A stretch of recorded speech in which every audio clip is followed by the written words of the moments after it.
మెదక్ జిల్లా రామయంపేట మండలం నూతనపల్లి గ్రామంలో ప్రజలు జ్వరంతో బాధపడుతున్నారు. ఈ నేపథ్యంలో జిల్లా వైద్యాధికారి శ్రీరామ్ ఆధ్వర్యంలో వైద్య శిబిరం ఏర్పాటు చేసి ఇంటింటి సర్వే నిర్వహిస్తూ రక్త నమూనాలు సేకరిస్తున్నారు. వైద్య బృందం స్వీకరించిన నమూనాలతో టైఫాయిడ్ లక్షణాలు ఉన్నాయని వైద్యులు తెలిపారు. కలుషిత నీరు, ఆహారం తినటం వల్ల ఈ పరిస్థితి ఏర్పడిందని చెప్పారు. ఇలాంటి వ్యాధులు ప్రబలకుండా తగు జాగ్రత్తలు తీసుకోవాల్సిందిగా స్థానిక ఎంపీడీఓకు సూచించారు.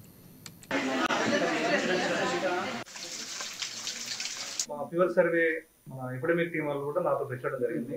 సో దాదాపు 15 హౌజెస్ తిరిగినాం ఫీవర్ సెంటర్ లో. అక్కడ ఈ సాల్మోనెల్లా బ్యాక్టీరియా అనేది వాళ్ళ రిపోర్ట్ లో కనబడ్డది. సాల్మోనెల్లా బ్యాక్టీరియా అంటే ఈ టైఫాయిడ్ లక్షణాలు. సో టైఫాయిడ్ ఉందంటే నిర్ధారణ చేయడం జరిగింది. సో టైఫాయిడ్ కామన్ ఏంటంటే కలుషితమైన నీరు, కలుషితమైన ఆహారం తినడం వల్ల వస్తుంది. పీకోవరల్ రోడ్డు, ఈ మలమూత్రాలు కలిసిన వాటర్ కూడా ప్లస్ దాంతో పాటు డ్రైనేజ్ వాటర్, ఈ మనం తాగే వాటర్ కంటామినేషన్ అవుతుంది. సో దాని ఉద్దేశంలో పెట్టుకొని ఈరోజు వాటర్ శాంపిల్స్ కూడా సపరేట్గా బ్యాక్టీరియల్ మెడికల్ ఎగ్జామినేషన్ కోసము వాటర్ శాంపిల్ కలెక్ట్ చేయడం జరిగింది. దాంతో పాటుగా క్యాంప్కి దాదాపు 64 మంది వచ్చారు. 64 మంది కూడా ఆర్డిటీ కిట్ అంటే మలేరియా లక్షణాలు ఉన్నాయా, లేకపోతే దాంతో పాటు డెంగ్యూకి సంబంధించిన రిపోర్ట్ కూడా కలెక్ట్ చేయడం జరిగింది. దీంతో పాటుగా ఏంటంటే